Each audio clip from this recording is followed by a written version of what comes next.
Hi everyone, I'm Luke Hector and you're watching The Broken Meeple. This is a YouTube channel about board games where I give reviews, top 10s and my honest opinions, regardless of the consequences. Get on with it. A bit of a unique one here today, Virtual Revolution from Studio H. Thanks for the review copy. And I had no idea about this going in. Like, I'd never heard of it, I hadn't looked at it. I mean, the cover is not the most, enticing one ever. And I just completely went in blank. But this one's got an interesting link. This is based on a 2016 film, I believe released in France. I could be wrong, but I think it was released in France. And it was in theaters, and it was basically, a cyberpunk setting film. But the director of that film has also designed this game. It's the guy Roger Duvert. I no idea if that's the pronunciation, but that's what I'm going with. I'll just call him Guy. I'll call him Guy Robert for now. But it's interesting to have a director of a film be a designer of a game. I'm not aware that that's been done before. We got like mathematicians and professors and all that sort of thing, but a film director making a board game based on his own directed movie, that's different, but I was certainly intrigued by that fact. But this one is an area control game that I've heard is a little bit on the mean and punishing side.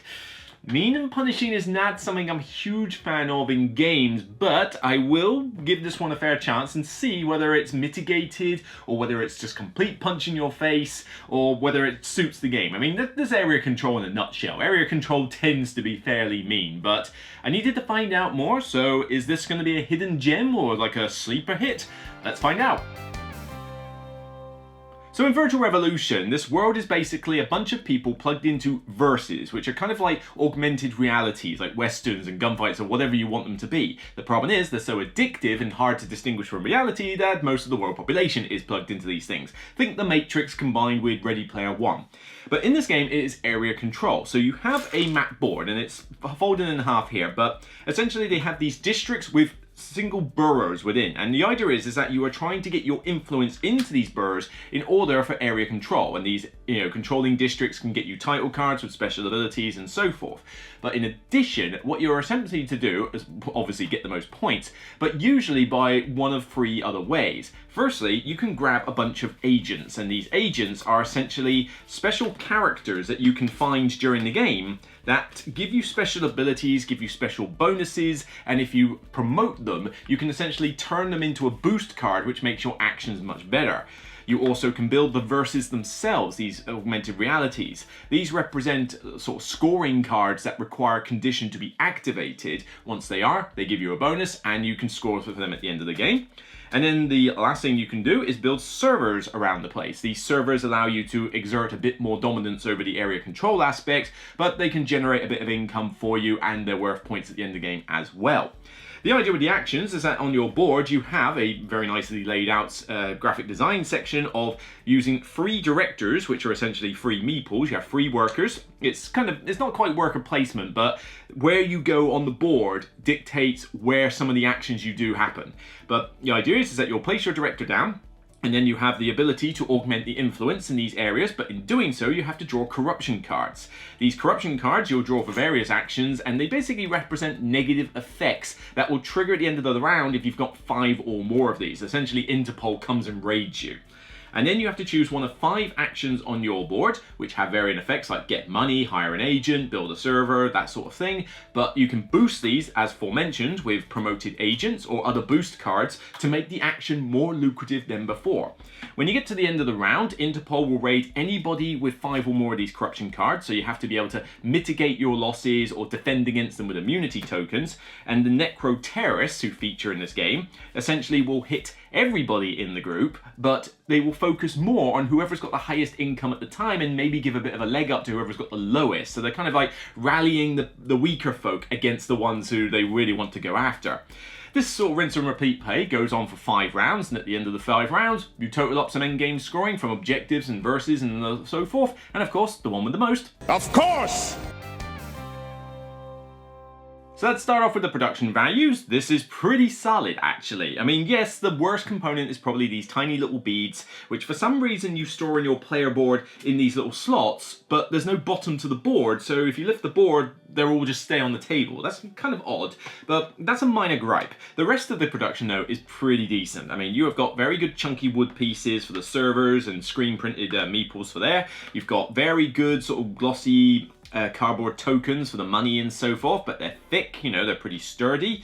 The player boards themselves are, you know, a good sort of glossy feel, and I do like the design of them with this bit, even though it is a little bit of a weird thing if you were to jostle them, for example. But the main thing I really love is the artwork on those cards. The board is a little bland. It looks right for the setting, and it's clear and it's easy to see where things are and where the areas are connected, which is important for an area control game. But I love the art on these. This is just really, really solid art. It really brings that kind of evocative setting of Cyberpunk, the Matrix, and that kind of thing, especially with these verses. The verses are definitely my favorite part of the art because these represent different settings and worlds. And I've got here Steampunk, Dark Kingdom, London 1884, The Curse, Paris 1920, Conquistadors, The Howling, Jurassic Land, and all of them have got really cool pictures to go with those verses. So much so that I actually wish I could plug myself into one of these verses and have a go around myself. They really are very nice. But on top of that, I also particularly like the graphic design in this game. I made such a big deal in Vacuation Review about the graphic design not being good, and I stand by that. I'm the doctor. Just accept it. This is good graphic design because you don't need a reference card for players, because it's all on your player board. Your player board clearly sets out, here's your free workers, put one of them out first. Then the next part, you know, decide what you're doing with the influence. This draws you a corruption card, this doesn't. And then third, do the action, arrow down, do one of the 5 actions, tells you how much it costs, what it does. The iconography is really easy, and yes, it is annoying that you have to sort of look at the back of the book, and there is a decent amount of iconography in the game, but they're mostly just variants of each other, and a lot of it is intuitive, so you shouldn't have a point where you're thinking, what on earth does that ability do? No, you can pretty much work it out. But even little things like, you know, being able to discard cards for immunity tokens, or how many immunity tokens it takes to ignore certain threats in the game, that stuff is clearly laid out on your board. I mean, it's just nice and there. But even on this board, I had no trouble distinguishing what was adjacent to what in areas, no problem seeing where the cards went, what got discarded, what you could get for taking the tokens back, what your income was, and even on the cards themselves, the iconography is nice and clear and easy to follow, and so I found this quite a good streamlined game to play. There's a reasonable amount of rules, but not tons. I mean, the rulebook is not huge, it's big, but mostly so it can fit like an appendix for every card in the game. Again, appreciated, just in case you do get an FAQ moment.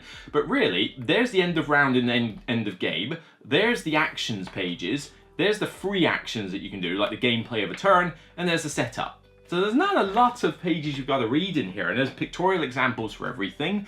And, you know, the only minor ambiguities I had was the whole sort of like when you could trigger certain agents, like, you know, can the agent trigger now, or do I have to do it when I do a certain action? But you quickly get through that, and there is, you know, like threads on BGG to help, but I didn't really have to look them up. I just noticed they were there. For the most part, I found this quite an easy game to learn, an easy game to teach, and because of the good graphic design, a smooth game to play. I admire its purity. The combo building potential of this game is pretty high, particularly with these agents. These agents come in 3 types, and each one has the same type of ability depending on what type of agent they are. Mr. Anderson. But then they have sort of wildly different promote abilities. The rank 2 agents over the rank 1s that you get later in the game, you know, are basically got better abilities on them to begin with. But then they've also got different boost effects, and they will boost certain things. Like, I mean, I've got, you know, let me take, for an example here, the mole. So I get a bit of money, but then when I do that, I also up my income level twice. He's pretty powerful. And then when I promote him, my income level goes up again. So this one really boosts your income up. But then let's take, you know, Miss Yoshida or whatever. You've got an immunity token from a basic ability. You promote her. You can put an influence in an adjacent area, and she'll boost your agent action to make them cost half price. You know, they've got really cool effects. And this game gives you a lot of freedom in triggering them, because you can essentially have 3 of them above your board at any time on duty. If you promote them, they'll go under your board or to the side face down, and then they don't count as the slots. But they have a tap ability, exhaust, whatever you want to call it, and a promote ability as well, and you can trigger them at the same time or in the same turn. So you can literally just go, right, I bought the mole, now I'm going to trigger its effect, I'm also going to promote it, do this, and this can lead on to other actions or other combos, and the agents are kind of an integral part of this game. You have to get these agents. You don't need a million of them unless you're focusing on it as a strategy, but you really have to get some of these agents in order to do some of the cool, powerful effects, and they're in limited supply. You only get 5 every round, and it's it's first come, first serve, so yeah, be on the lookout, but they are pretty solid, and it just leads to a lot of good meaty combos. A few moments later. Being an area control game, you have to accept that this also has an element of interactivity, and certainly there is with other players, but mostly on the area control aspect. The verses and the cards is mainly just, oh, I took that card that you wanted. Not a big deal, but there's a couple of aspects where you do have to pay attention. Firstly, everybody is on this board putting down influence discs and taking others away. So there's certainly going to be a lot of back and forth meanness there. But the other part of interactivity is these necro terrorists that you come across at the end of a round. They attack the one, like everybody, in sort of equal measure, except for whoever's got the most income and the least. If you've got the least income, then you get a little bonus to help with the damage mitigation. If you have the most income though, you get hit even harder with these necro terrorists. And so there's a little bit of almost like a sort of tug of war, like playing chicken thing with the income levels, where with the other players, you're kind of thinking, well, I could get some more income and then that will push me to the top above you. I'm not sure I want to. Maybe I'll just hang a little bit below you, just enough, so I get a decent amount of income, but then you get the problem. Of course, everybody else has that idea, and so everybody is kind of playing tug of war chicken with this thing. And that's kind of the limit of the interactivity, but it's a nice amount. You expect it from an area control game. It's not like I'm playing a card to directly screw you over. There's like a couple of minor examples in here where I think you swap a card with another player, but they are pretty minor. For the most part, it's usually this and the area control. You expect it, and it's done here fine. The length of this game is a little erratic. It's 2 to 4 players, and honestly, I don't think this game works that well as a 2-player, because 2 players has basically both of you on the board. There are strategies in the game that mean you don't have to pay attention to the area control, so you could find that one of you just does all that, another one does all this, and you kind of don't really interact with each other that much with only 2 of you. It just doesn't feel like there's enough interaction and stuff going on. But in 2 players, you can at least get the game done in about 90 minutes on the box. The problem with upping the player count is that the time length also goes up. This game can easily exceed the 2-hour mark if you play with 4 players, and a lot of that comes down to the amount of AP potential in this game, because you are constantly taking stuff from each and other players, and this could remove title abilities, it could do all sorts. Somebody might nick the card you want, they're in limited supply, they don't refresh. Somebody might nick the verse card you wanted. Somebody might go up above you in income level. It's difficult to plan your turns ahead for the entire round unless you're doing literally nothing with this board, and so it does freeze up a fair few people. Do something! Do something! Do something! With 4 of you, the game can drag on a bit, and you're going to have to accept that this is not a short game, despite being a relatively streamlined game. I find that 90 minutes is kind of like the minimum amount you're going to take. I mean, if 2 of you know this game inside out, maybe you could get it done in 60, 75. I'm not convinced by that though. You've got a little bit of admin each round. You've got, you've got to think about what you're doing. You've only got 3 actions a round, so you're only getting 15 actions in the game, which is quite low for 2 hours. But you have to be thinking about your chaining of your combos and that such. A bit like in the White Castle, another game released this year. It's all about getting the most out of your turns. So 90 minutes, more 2 hours, and certainly with more players, you will have more fun with the interaction. I think this game is best played at 4 players, just accept it's a bit of a slog.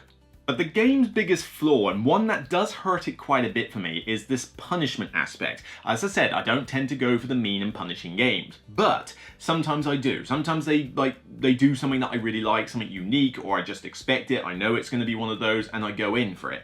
This one I know can be mean and punishing, but it's how it's delivered that's the problem. The main problem being these corruption cards. The idea of, oh, I've got to mitigate these corruption cards and not get raided by Interpol each round and stuff, it sounds cool on paper. The problem is, when you draw these corruption cards, it's entirely random. Entirely random. So I draw a few of these corruption cards here, and they have negative effects that may or may not affect you. If they don't affect you, then great, it's a dud card.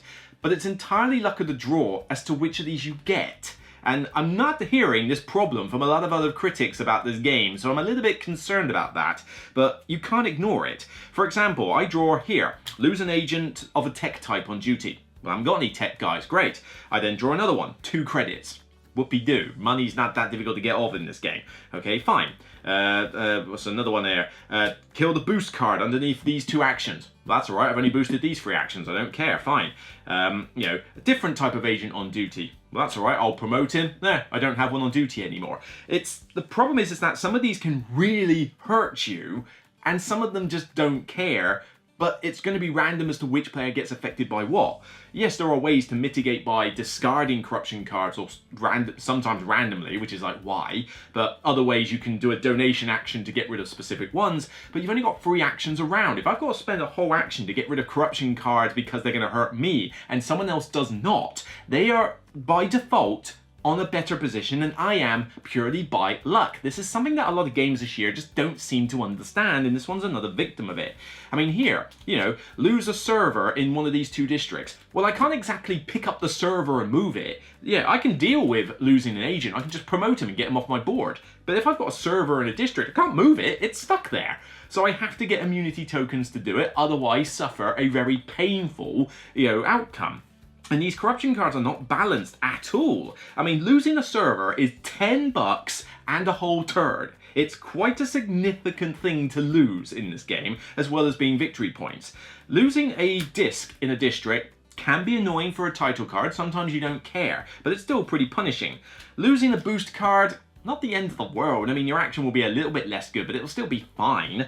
You know, losing 1 income level, that's actually potentially a benefit. If I've got a corruption card that says lose income, for the sake of 1 credit at the end of the round, I'll lose it if it means I don't get screwed by the necro terrorists. That seems like a pretty good deal.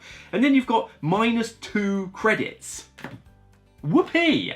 Having money in this game is not hard. You've got an action that can get you more. You get money at the end of the round. There are plenty of agents that can generate money for you or boost the action. So I never found in any game that I was that tight on money, except for maybe round 1 where you don't have that to hand yet. But losing 2 credits or losing a server worth 10 that took your time.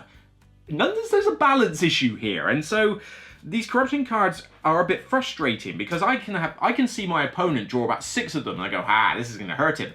Not really. He's got something that negates 1, I'll spend a token for another, and the other 4 don't affect me. I can then say, right, I'm going to draw 3 as a result of various actions. That hurts me, that hurts me, that hurts me. You know, and somebody could draw 3 and get like nothing interesting or something that doesn't affect them. It's just the randomness of it doesn't work, and it goes hand in hand with other aspects in this game. You know, the necro terrorist. You know, you can potentially look at the top card of the necro terrorist to know what's coming, but they're randomly set up each game. So I may have a setup where it's attacking the one strategy that I'm going for. And in one game recently, I did. I was going for the verses. I was creating a bunch of these verses, not caring too much about the area control. So we shuffled in a bunch of the necro terrorists and that, and all I kept seeing was stuff that attacked verses and, you know, certain specific agents now. So basically the stuff I was doing and focusing on in the game became a target for the terrorists on a regular basis. And I couldn't afford to look at the card every round, so sometimes I would just get screwed randomly. So my opponent doesn't have to care because he's not collecting verses, and I lose a verse that was worth 9 points. I lose 9 points just because the card flipped and I happened to be in that situation. There's punishment and meanness, but the way it's delivered randomly here just doesn't make it fun. It's not good. When you've only got 15 actions in the game, to be told that you're going to lose an entire 1, maybe 2 turns worth of stuff by a card flip or unlucky draws doesn't really seem fun to me, does it? You know, is that fun? Is that what people want? Did I miss something? And there's a few other little balance issues with some aspects, like some of the agents, you know, being able to remove a disc off places for free is pretty nice. Getting free money is okay. I mean, it's not difficult to get money, but they can be nice. But these agents that get you immunity tokens, man, they're worth their weight in gold. You get enough of these and you just do not care about any of the negative effects that can hit you in this game, just by using these particular types of agents. Sign me up, I fancy those agents, please, because they're just really, really solid. If somebody really focuses hard on them, they can ignore any negative thing that happens in the game, and they can just breeze through it.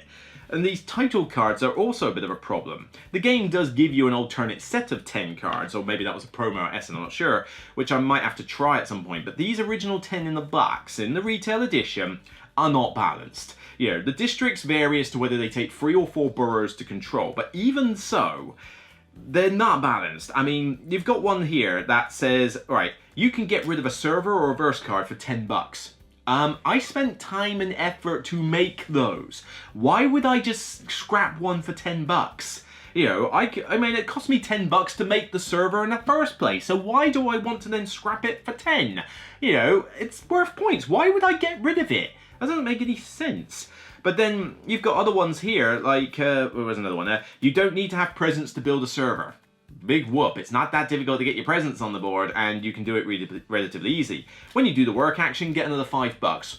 Not bad, but still not amazing. That's kind of in the middle. You can look secretly at the top Necro card. Very useful, even though there is an easy way to do that from taking back tokens that have been killed during a game. You know, you can do it that way. But then you got ones like these. I mean, these two are just sick. You can put a agent upright, and during an Interpol raid, you can keep one agent or one boost card that should be discarded. This saves your butt on so many occasions, this one, and being able to put a guy upright means you can use their really powerful abilities again. These two title cards are saffron in the cooking world. You know, these are gold dust. You want these, and there's not a lot of ways to get them. So, you know, and you could have some of these titles that are worth points, great, but their abilities are so rubbish, why would you bother hunting them down? Hello? Hello, anybody home? So Virtual Revolution is a fine game overall, but the problems are a big problem, because I like the production design. I like the art in this game. I think that the graphic design is great. It's one of the better examples this year where I've seen graphic design make sense for a lot of iconography. You know, it's clearly laid out on your board what things do, and it's relatively intuitive. That I gotta give props for. I like the art on these cards. I do hope the artist for this game gets another job and does more stuff, because I think this looks really nice. In fact, I would have loved some of these pictures to have been more prominent on the box cover, because the box cover is kind of bland, really. I mean, I would literally have never looked at it. But the problems that I have with the randomness and the punishing nature afflicted by that randomness does take me out of the game a lot, and it has taken other players out. You know, if you do badly in this game, you don't feel like you've had a good fun game. You feel that the game has just punched you in the face too much and you haven't had a way to catch up. And certainly catch-up mechanisms are not present in this game. If you do badly at the start, you're not likely to carry on and do much better later, because you've only got 15 actions. There's not a lot of time for you to recover. Now, you might think, well, everybody's getting hit in some way, aren't they? Well, that depends. I mean, if you draw corruption cards that barely affect you, or just -2 credits, whoop-de-doo, then, well, you're getting off scot-free. But if I've got to go out of my way to get the immunity tokens, or to take it around my board just so I don't get hit by something, that immediately puts me on the back foot compared to you, you're gonna do better. And that wasn't down to skill, it was just down to dumb luck. That gets in the way. Now, you know, the rest of the game I have enjoyed, and I do like the combo building with these events, but overall, I'm giving this one a 6 out of 10. I enjoy it, and I do have some good props to say about it, but those negative aspects do take it down quite a bit. And if I will stress that if those things aren't going to bother you, if you actually like the fact that it could be sort of punishing and a little bit wacky at times with the randomness and that, if that does not bother you, then I can see you really enjoying this game. Not to the point of saying it's one of the best games of the year or 9, 10 out of 10s. No, I cannot see that at all. But if this was one that you could say, I enjoyed it and I recommend it to other people, I could probably see that. But I would want to know what your take is about that random punishing aspect. Does it bother you? Does it not?